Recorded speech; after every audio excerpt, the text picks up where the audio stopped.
the Gemara today,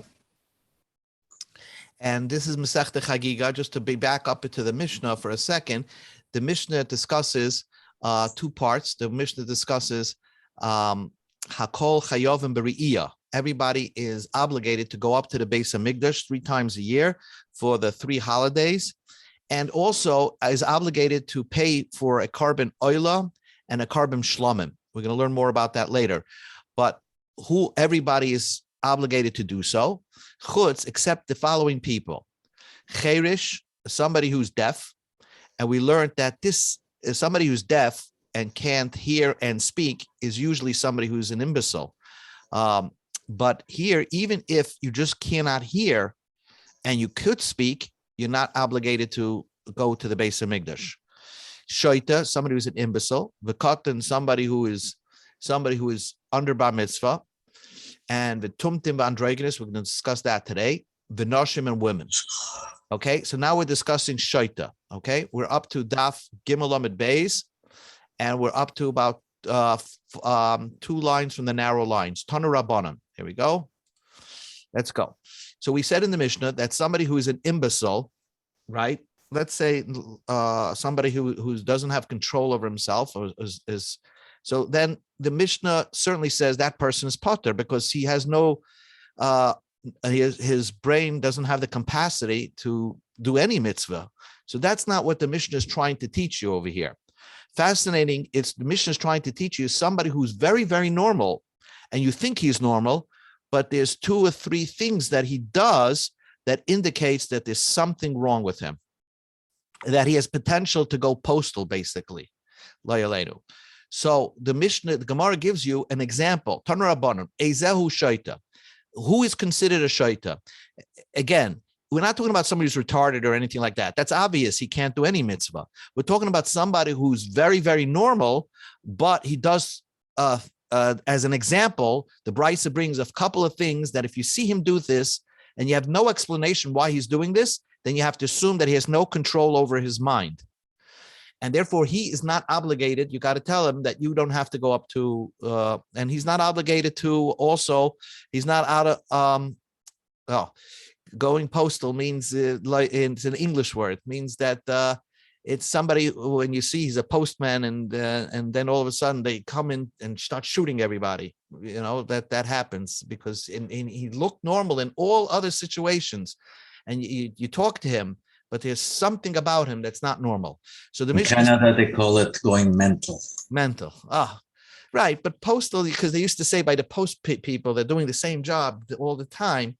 It was an expression, but I don't mean it as an insult to postman. But that's what they use. So Mishnah Brisa says, if you see him, he goes alone out into the forest. Let's say he goes at night and just takes a walk and deep, and nobody knows why he does such a crazy thing. It's dangerous. Or let's say he goes to a cemetery during the day and stays there overnight. Or for whatever reason, you just see him just rip his shirt, and then there's no explanation to it. So these are examples, but I'm sure you can give your own examples, and then you can have a normal conversation with the person, and he's normal. If he does any of these 3 things, he's considered a shaita. And that's not only for this halacha. There's probably a din, let's say you can't give your wife a get if you're a shaita.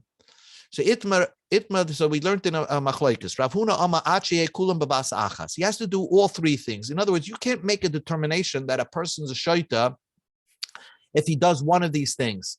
He has to do 3 different types of nutty things, and then you can determine that that person is a shaita.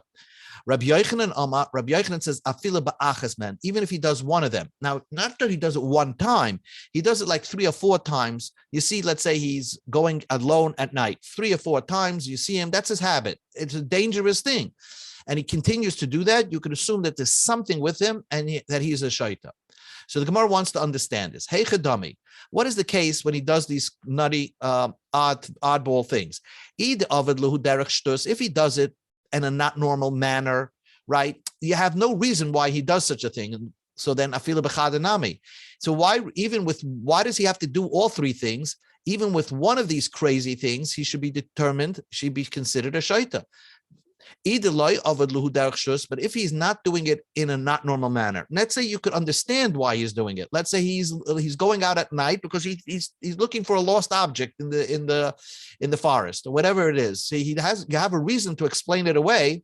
So even if he did all these three things, there's a good reason why he's doing it. And if you can validate with a normal reason why he's doing it, so that shouldn't make him to be considered a shaita. So the Gemara says, I'll explain you the brisa like this. There is no normal reason you can understand why he's doing it. He doesn't explain himself why he does these things.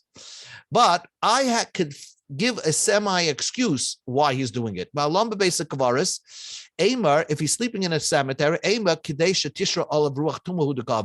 he wants to be a magician, a sorcerer, so he feels that if he sleeps in a cemetery, he'll get certain magical powers. So maybe that's why. So he's not doing it because he's not normal. He has a valid reason. If he goes alone at night, so who walks alone in the forest at night, especially upstate? Maybe he has a real deep depression, and that's why he's taking this walk at night. Or his body became very heated up, and Rashi says he needs that fresh air in the middle of the night. If you see him ripping his clothing, and you can't figure out why would somebody rip his clothing, I would say the opposite. Baal machshavisu. He's so full of thoughts in his mind, and he's and therefore he doesn't realize what he's doing. So, but Kaven the Avdinu Lekula, since you see, according to Rav Huna, you did all three things, and they're three different things. So you're going to have to come up with three lame excuses as why he's doing these things. Havale Kemi Shenogach Sharv. We go to Dalar Aleph. Kemi Shenogach Sharv Chamor B'Gamal. He's as if a person that was gored, an animal that gored an ox, a donkey, and a camel. V'Nasabud Lakoil. That donkey, that animal that gores, is now become chayiv nezek shalem. First, he has to pay 100% of damages. The halacha is that if an animal gores another animal, a shar that gores the first time an animal, he pays half the damages.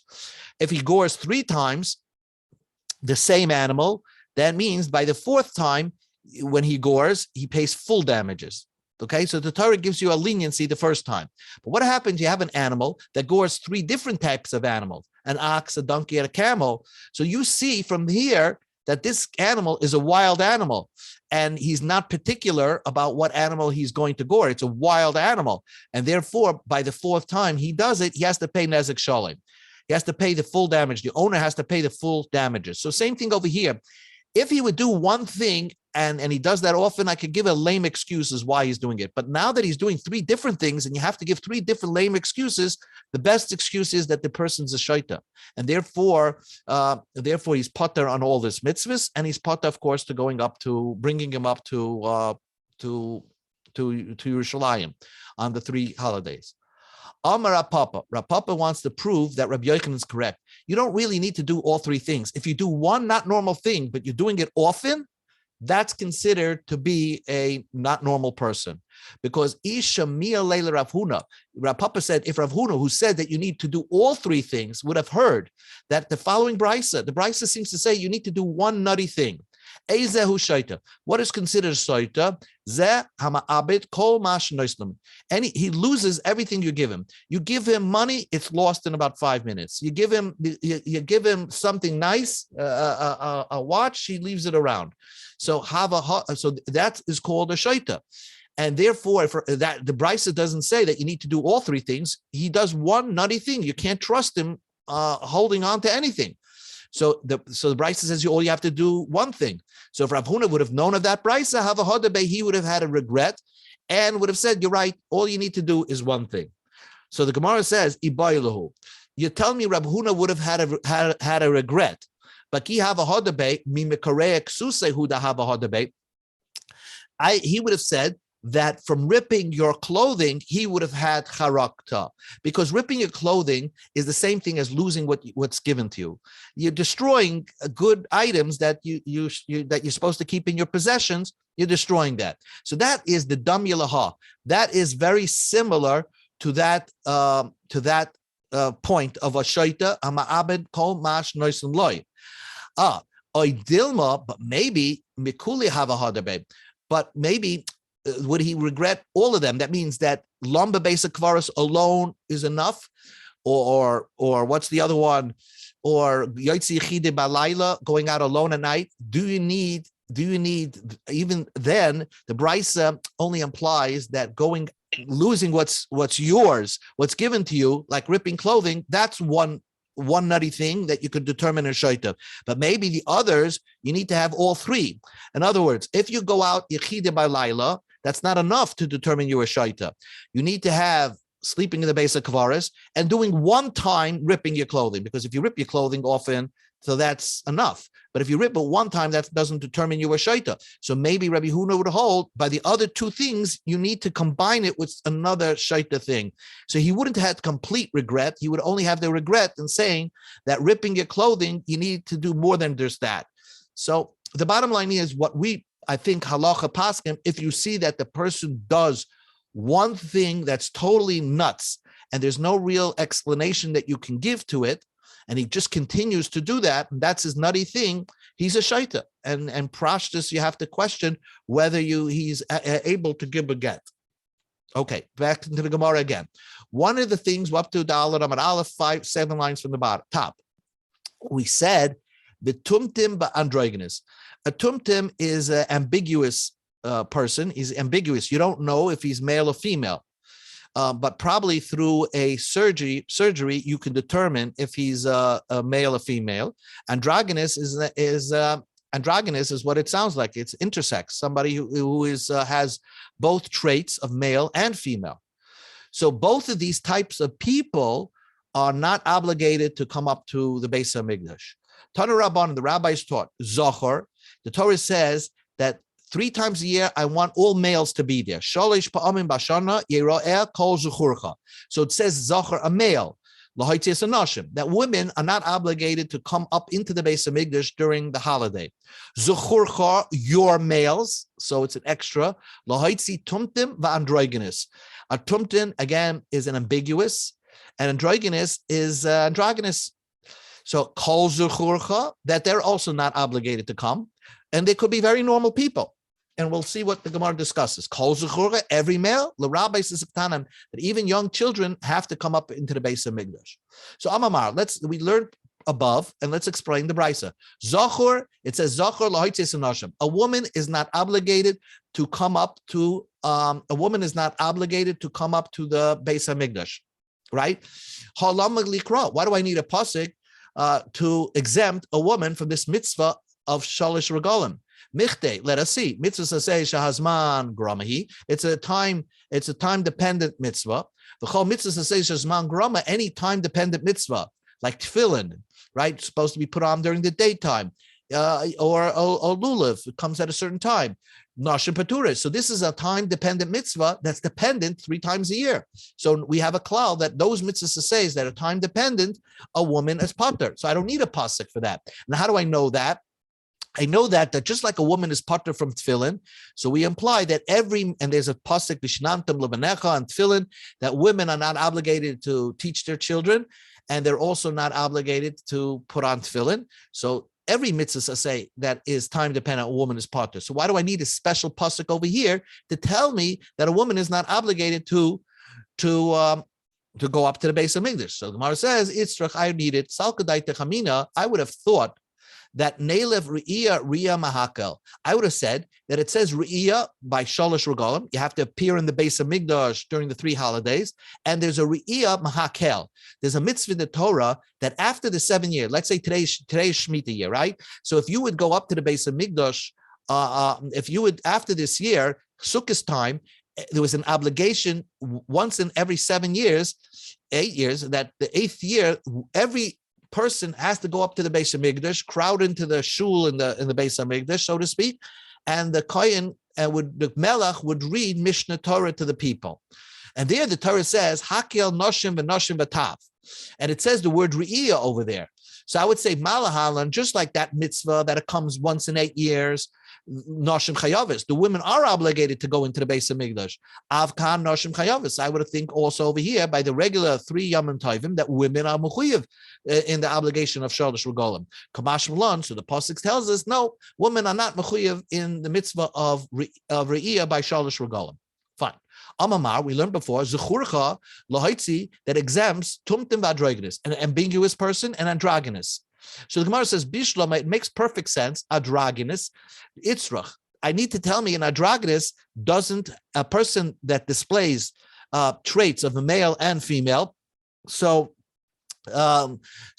traits of a male and female, so then, and I think I don't know what the statistics of what the chances of somebody being born this way, but maybe 1 in 1,000 or something.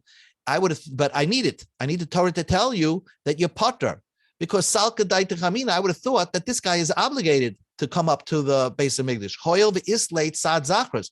He displays traits and probably has physical traits of a male. So l'chayev, he should be obligated to go into the base of Migdash. Kamash malam. So the pasuk teaches you that he is a neutral. He's a neutral gender. The bria b'fnei atzmaihu, that he's a neutral gender. He's non-male and non-female, and therefore he's not obligated to come into the base of Migdash.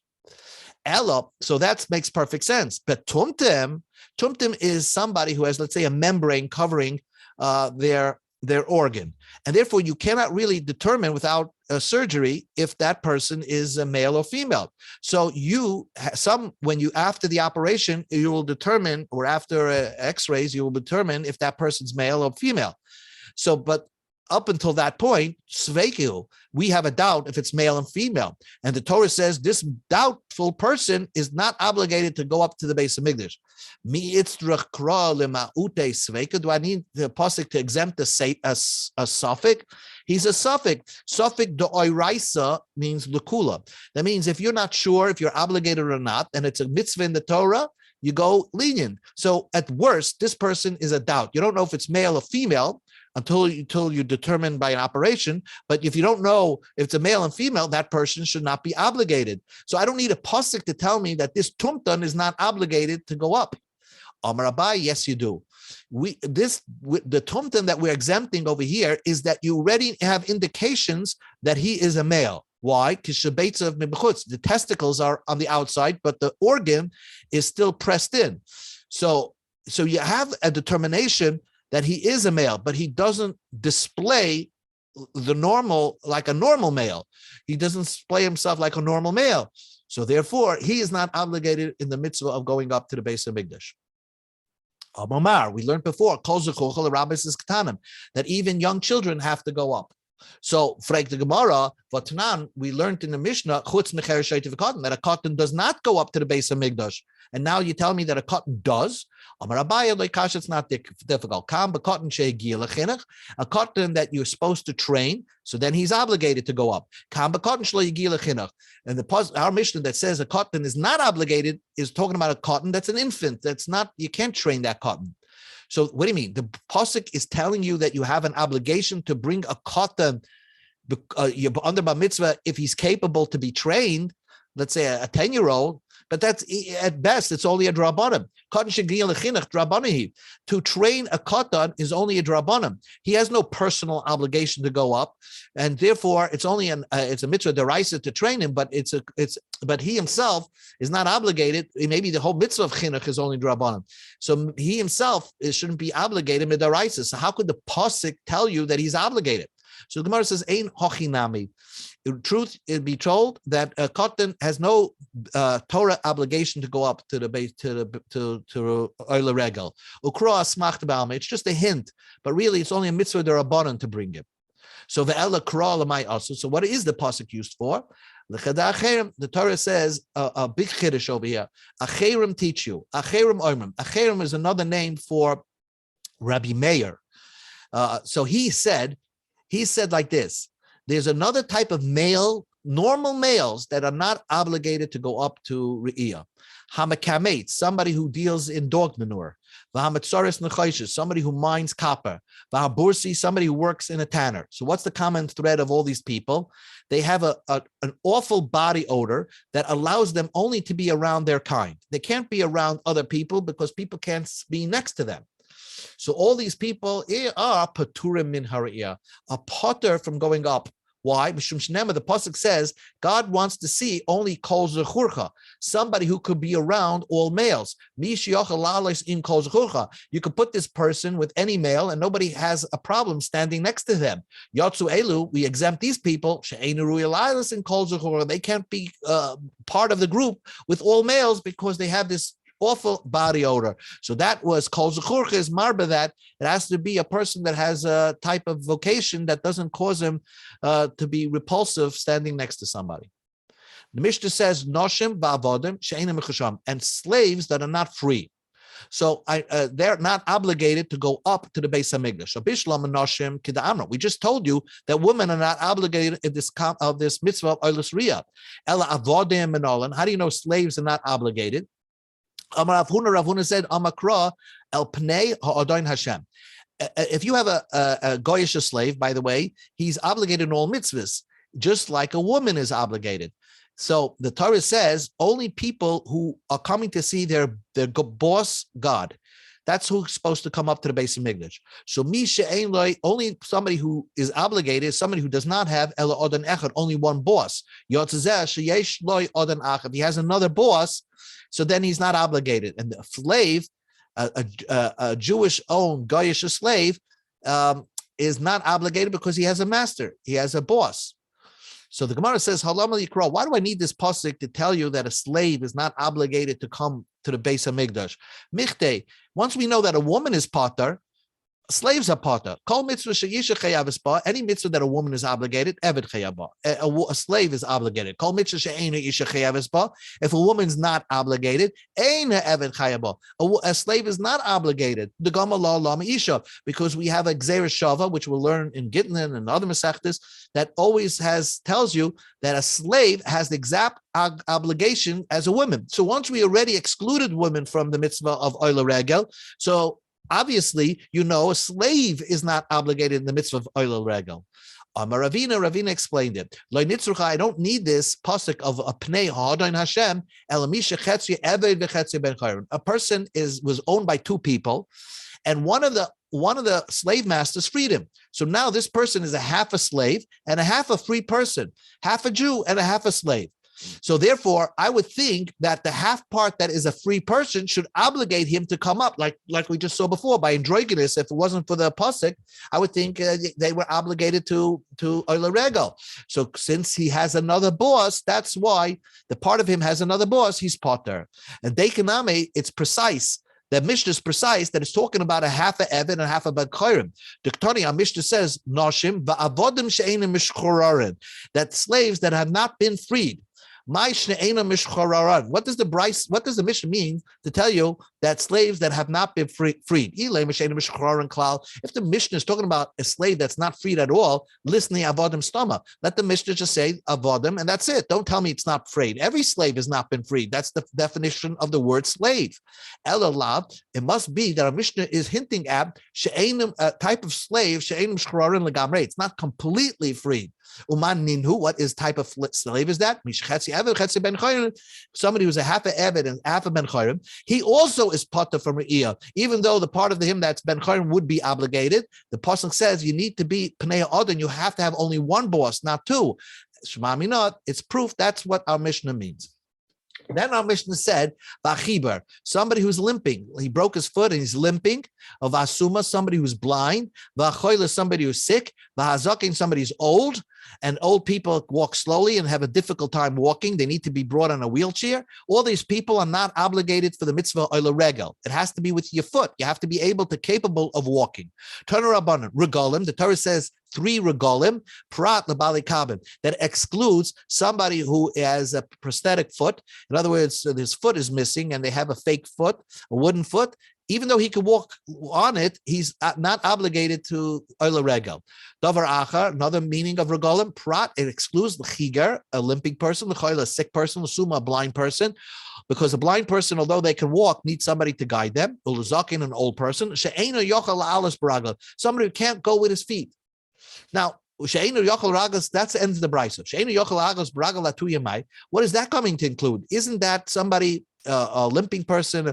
What's somebody who cannot walk with his feet? Who's that referring to? So Amar Rava, that Rava says a fascinating thing. We're talking about a regular person, 2 feet, can walk normally. But what's this problem? Latuye, a person who has an emotional problem. We go to Ahmed Beis, mefanke, somebody who's finicky. That means he gets phobic. Basically, he's a phobic person.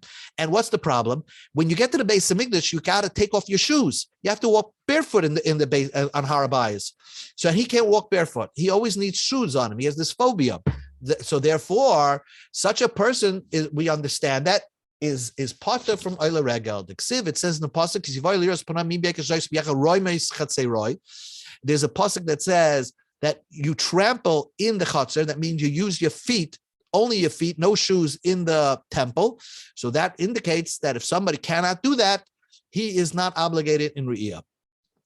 Tana, we learned in the Brisa, Oro, somebody who didn't have a bris. Now, why wouldn't somebody have a bris? Maybe his 2 brothers died who lived because they had a bris. So he's exempt from a bris because maybe there's something in his family, hemophilia or something like that, that he cannot have a bris. So vahatami, and somebody who is a tummy person, patura min Re'iyah, they're not obligated in the Re'iyah. So that, not only that, of course, a tummy can't walk into the base of Migdash, right? But I would think they're and neither can an oral. But I would think that they're obligated to send other people to bring their karbonis, their sacrifices that they're supposed to bring, the oila and the shlamim. So no, they're potter from that. And usually they go together. If you're not obligated to come into the temple, you're not obligated to bring the carbon. So the Gemara says, Bishlam a Tameh. I understand that Tameh is not obligated to send the messenger with the karbonis. The pasuk says, you have to come there and bring your karbonis. If you're permitted to enter the temple, you're obligated to bring the karbonis for the holiday. If you are not allowed to come into the base of Migdash because you're Tameh, you're not obligated to send or pay for a carbon. Fine. So that's the mitzvah of an oral. Oral minalan. How do you know an oral? An oral is not obligated to send his karbonis into the base of Migdash. So it seems to me that an oral, somebody who doesn't have a bris milah, is allowed to enter the temple. So how do you know that he's not obligated to have somebody is potter from the karbonis? The Gemara Hamani Rabbi Kivi, the Merabil oral katame. Our Bryce is like Rabbi Akiva, who holds an oral has a din like a tame, and therefore, just like a tame can't enter the temple, an oral, an uncircumcised, can't also enter the temple. The Tanya we learned to the Bryce, Rabbi Kiva ish the Rabbi is an oral. Only an oral has a din has the same halachos as somebody who is tame, and therefore a tame is exempt from the karbonis. So also an uncircumcised person is not exempt from the karbonis, is exempt from the karbonis. Tana Rabbanan, the Brisa taught, Tameh, potter min Re'iyah. If Tameh is not obligated to bring the karbonis of Re'iyah, the ksiv of also shama veishashana, kol sheyashna bavi yashna bavav, kol sheyashna bavi yashna bavav. That's if you're obligated to, if you can make it into, if you yourself can come into the temple, then you obligated to bring the karbonis. But if you can't, then you're not obligated. Rabbi Yochanan ben Davai oimim b'shem Rabbi Yehuda. Rabbi Yochanan, from the son of Davai, said in the name of Rabbi Yehuda, Suma, a blind person, ba'achas me'enav, but just one eye is blind, potter min Re'iyah. He's potter from Re'iyah. Shenema, a very fascinating thing. Why? He can walk, he can see, just one eye is, only one eye is not working. Shenema, yira yera'eh. You have to be seen, you have to see, and you have to be seen by God. Kiderech shabal lirais, the way you're being seen, that's the way you come to see God. Ma ba leirois, you should read it that way. Ma ba leirois b'shtei, just like when you're being seen with 2 eyes. God, so to speak, has 2 eyes. Eine Hashem, eine koilelecha yisaberu, eine Hashem el yirev l'myachal mechaznoi. God has 2 eyes, so to speak. So with your eyes, with two eyes, you have to be seen. So that's a new sheet of Rabbi Yochanan in the name of Rabbi Yehuda, that if you're blind in one eye, you're potter for re'iyah. I want to ask this question: is what happens according to Rabbi Yehuda? A person who wears glasses, because the exemption is because God sees you with two perfect eyes. That's why you have to have two perfect eyes. But God also sees you with two perfect eyes. If you don't have two perfect eyes, you wear glasses. Maybe according to Rabbi Yehuda, you're also potter. I don't know. The Gemara says Rabbi Huna. Now the Gemara just has the information about Amoraim, that when they would read the Tanakh, they would read it with emotion, that they would break out and burst out to cry. And that's feeling is everything, because that's how you learn. Rabbi Huna, Kimote Lahaikra, Yira Yera, when he reached this pasuk of Yira Yera, that you have to be seen and God wants to see you, Bachi, he would cry. When he learned this pasuk, Omar, he would say, Evet, a slave, Sharabi Metzapaloi, his master's dying to see him, is waiting to see him. Leroisai, Yisrachik Mimeni, would that slave do everything in its power to try to avoid him? His master wants to see him, his master wants to do good for him.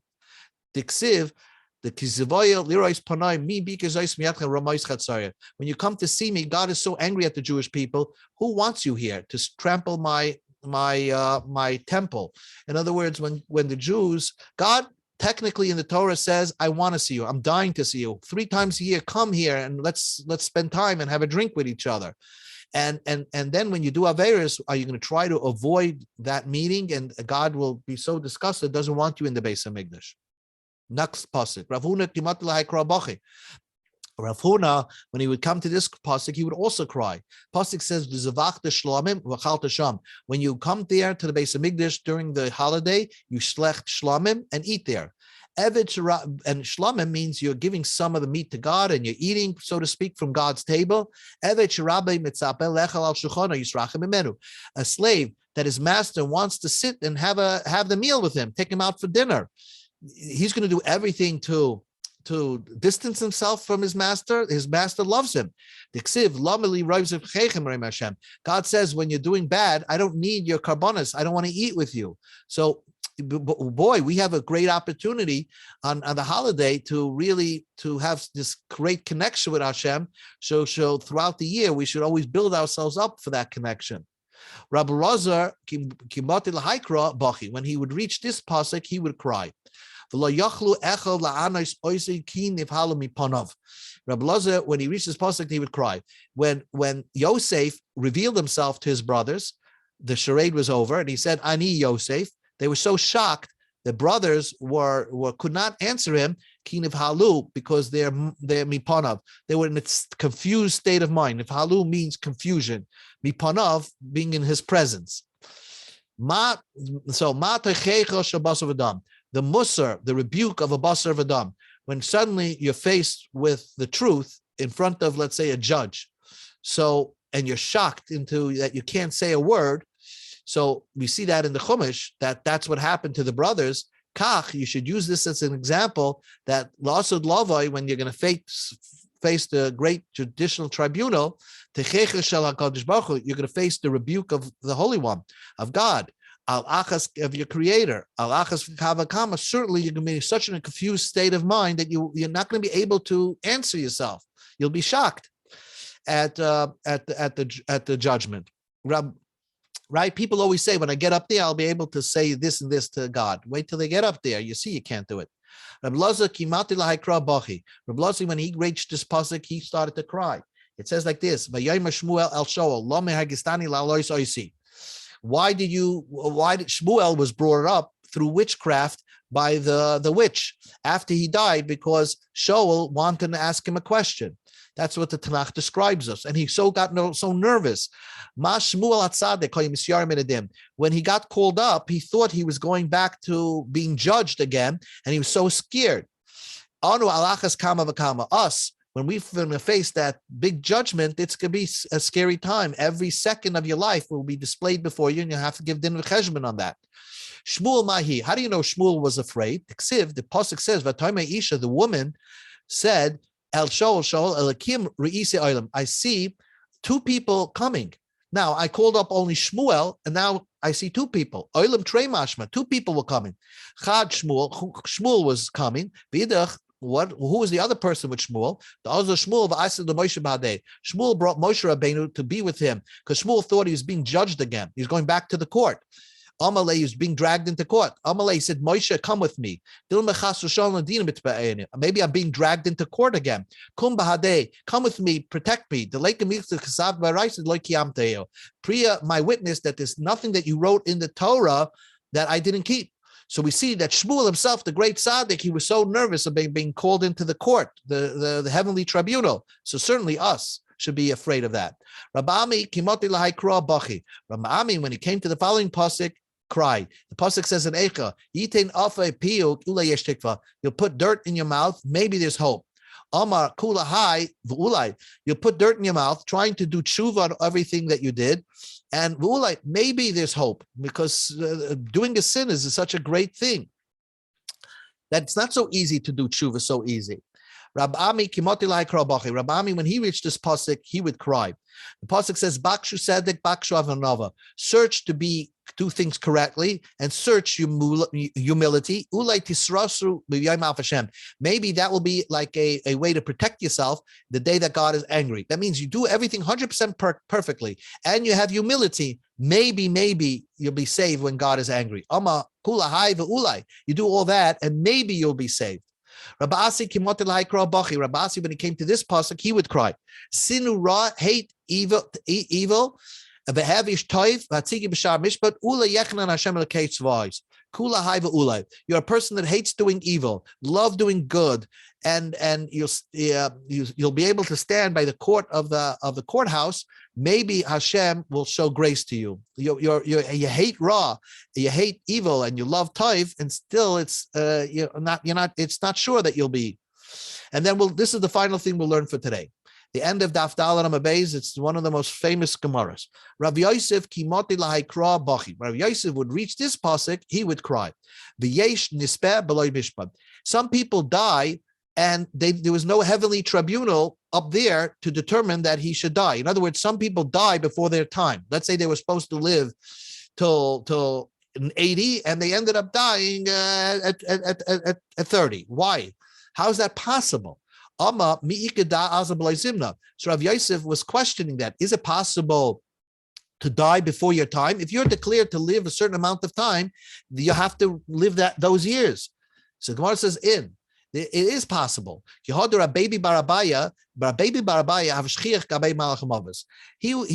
friendly with the angel of death. It seems that certain Amoraim were familiar with that angel. Amalei, and the angel of death told him a story about him that happened many years ago. Amalei l'shluche. One time, the angel of death told his messenger, Zil Aisli Miriam Megadla Seir, go bring me the Miriam that raises hair. In other words, that she curls hair. She's like a shetel macha, neshaya. Also, the shliach of the Malach HaMavis, Aisile Miriam Megadla Dardaki. She brought Miriam, the kindergarten teacher. So he got the wrong Miriam. He killed the wrong Miriam. The Malach HaMavis didn't do it. It's the shliach, the messenger of the Malach HaMavis did it. Amalei, so when the messenger brought back the wrong Miriam to the Malach HaMavis, Anna, he said, Miriam Megadlasar Nishayim Relach. I told you to bring me the Miriam that that takes care of women's hair. Amalei. So the messenger said, should I return it and make that person come back alive? Amalei. So the Malach HaMavis said, since you brought her here, she's dead already, then let her be around me. How were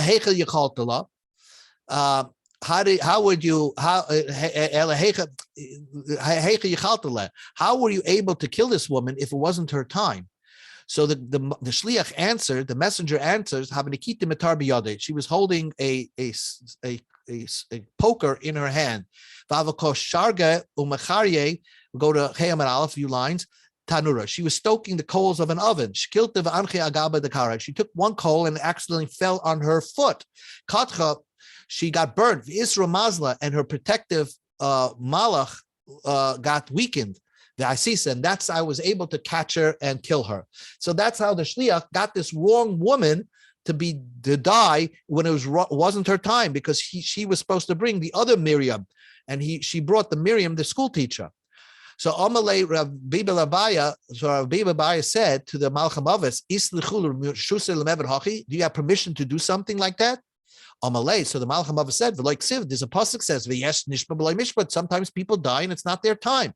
Amalei. So Baby Baya asked him, a generation has to fill its years, and then the next generation comes. And here you're taking somebody dying. What happens to those years? Amalei. So the Malcham Avos says, I have her hang around me until the rest of the generation of her time dies out. Then I bring the soul to the Duma. In other words, when the Malcham Avos takes somebody, and he brings all these the Malcham Avos takes all the souls to the Malach called Duma. I don't know what this Malach is, to another Malach of Duma. So since this woman was taken before his time, she hangs around me until the rest of the generation dies out, and then I bring her soul to the Duma. And the final question, Amalei, but Saif Shanish by Avdid. What do you do with the years that she was supposed to live? She had beautiful years that you took away from her. What happens to those years? Amar, so the Malcham Avos says, if I find a young Talmud Chacham that's hot-tempered, but the Maveh Mile that overrides his temperament and he's very flexible, so since he shows restraint, I give him those extra years that this woman was supposed to live. I give it to that person. That will be the exchange. So fascinating Gemaras about the Malcham Avos, which we ended up over here. Incredible. Okay. Shikoyach, quick question. You said there are 3 professions that don't have to go to Beis Hamikdash because they smell. Tanner is one of them. What are the other 2? Okay, a mekametz. Rashi says, first of all, Mitzaref Nechaysif means he's a miner of copper, and mekametz is he does with dogs' manure. Got it. And Rashi says, I think it's for Lasakim Ben Oiris. Probably in Rashi's France, that's what they did to use it for leather. And a tanner, they clean dogs, and the other one, the first one again? The one is deals with manure of dogs. Someone who mines copper. Copper mining. Yes. And then a bursi is a regular tanner. So got it. Understood. Someone deals with manure. I'm saved. Yeah, okay, right. It's only one perfume today. It was the zip code was the wrong one, and they didn't have no perfume. So yes. Kabe. From the Malcham Avos. Yeah, the Malcham Avos. The zip code. The Malcham Avos didn't have the zip code. Yeah. The smelling one didn't have perfume. Yeah. That's right. The Malcham Avos took the wrong person. All right. Right. I get the Nacht. I get the Nacht. I get the Nacht. Good enough.